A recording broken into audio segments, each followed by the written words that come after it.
Ladies and gentlemen, we interrupt your regularly scheduled programming to bring you this special bulletin.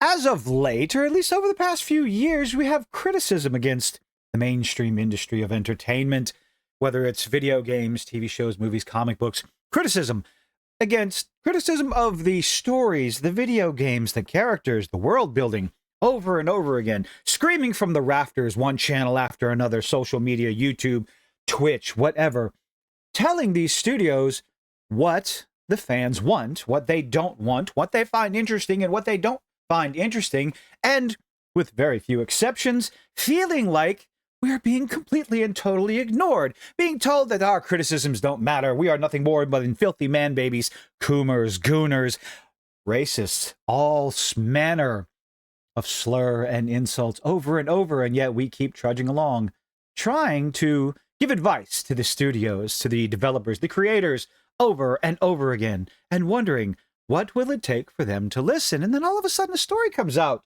yesterday over at Fandom Pulse.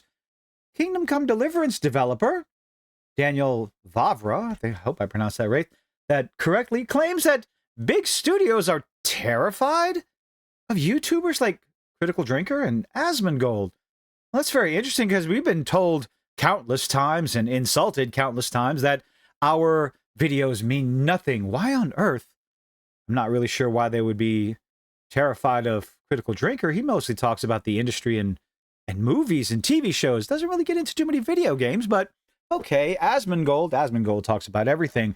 But why on earth, all of a sudden, would stories start to come out that these studios are scared of the critics, of what anyone's going to say, what we're going to say, how we're going to, I guess, well, they would call them harassment campaigns. We would be called that, attackers and whatnot. I wonder what changed. But John F. Trent over here at Fandom Pulse, let's see what he's got to say.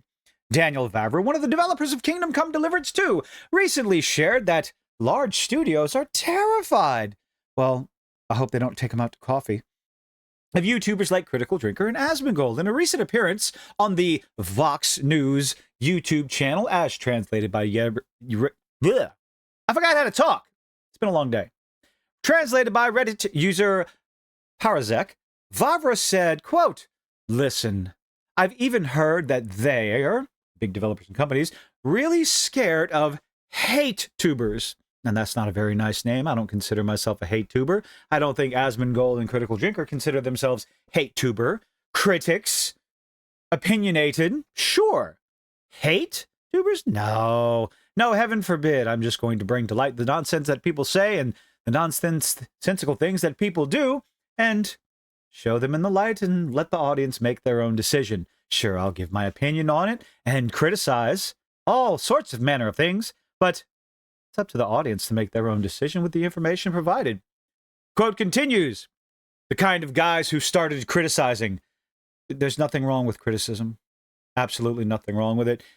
In most cases, if you listen to the critics and find out what they like and what they don't like, and then you find out that there's more and more and more people who agree with said criticisms, maybe, just maybe, adjust your work accordingly. It's how we have 3 Sonic movies.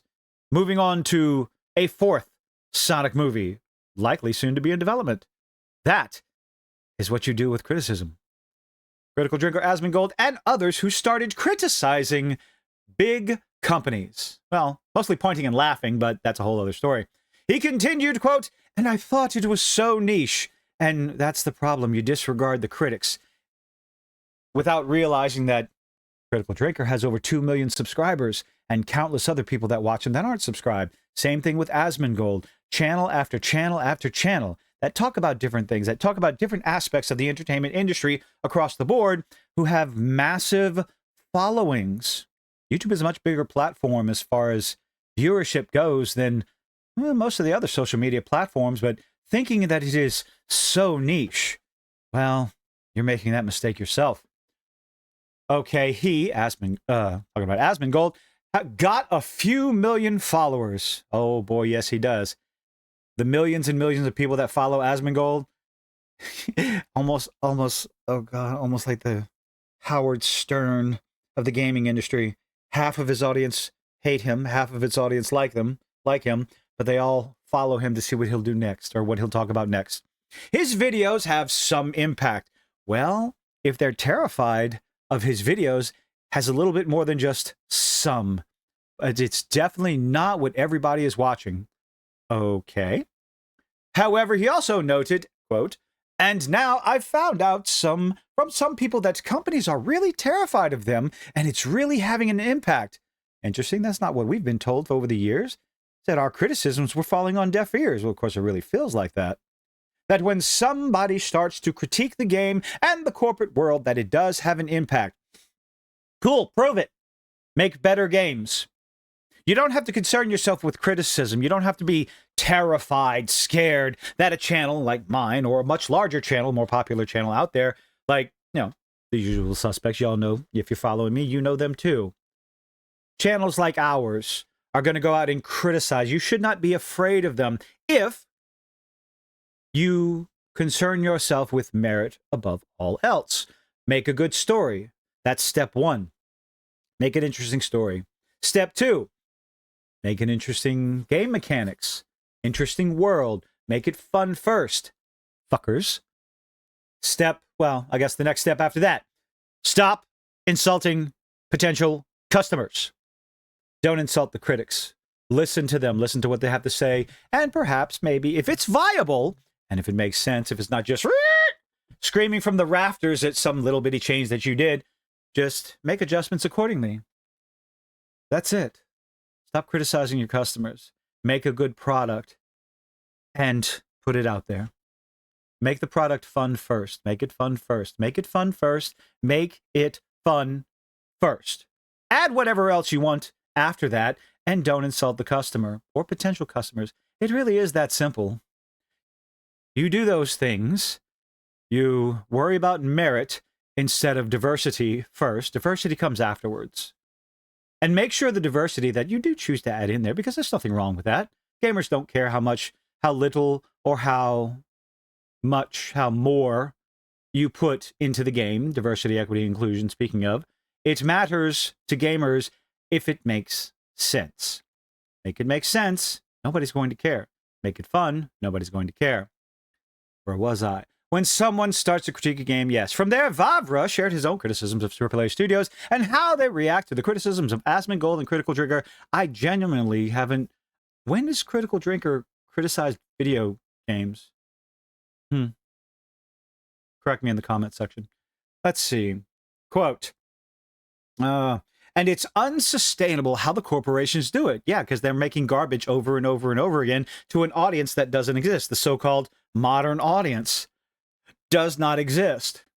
You're turning fans away. You're insulting potential customers, and they're closing their wallets. They're walking away, and they're going finding something else to spend their hard-earned money on to get that enjoyment, that escapism that they so long desire, that we all much desire.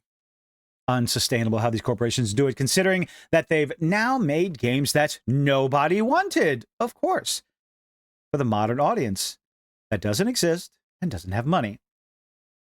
And they even said it when those gamers started complaining that they didn't like it and they didn't want that kind of game, and the developers started telling them that they were stupid, insulting the critics, and that it wasn't the game for them.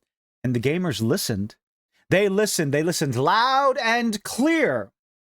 And they took the developer's word for it. They closed their wallets and they walked away. That's why you have studios shutting down. That's why you have people getting laid off outside of the previous bloat from a few years ago. The bloated hiring, the bloated staff, the bloated studios, unnecessary hiring. We're suffering the gaming industry is suffering the consequences of those actions, on top of piss poor sales in games. You could make all the money. The video game industry is the largest entertainment industry to date. Well, at least so far. That could change tomorrow, couldn't it? It's such a very simple equation to make a fun, entertaining game. All you have to do, make it fun first and go from there. And gamers, those with the expendable income that we can just throw away on luxuries and fill our Steam libraries, our PlayStation libraries, our Xbox libraries with game after game after game that will eventually play. But you just have to make it fun. And if it's not, we'll go find something else to throw our money at.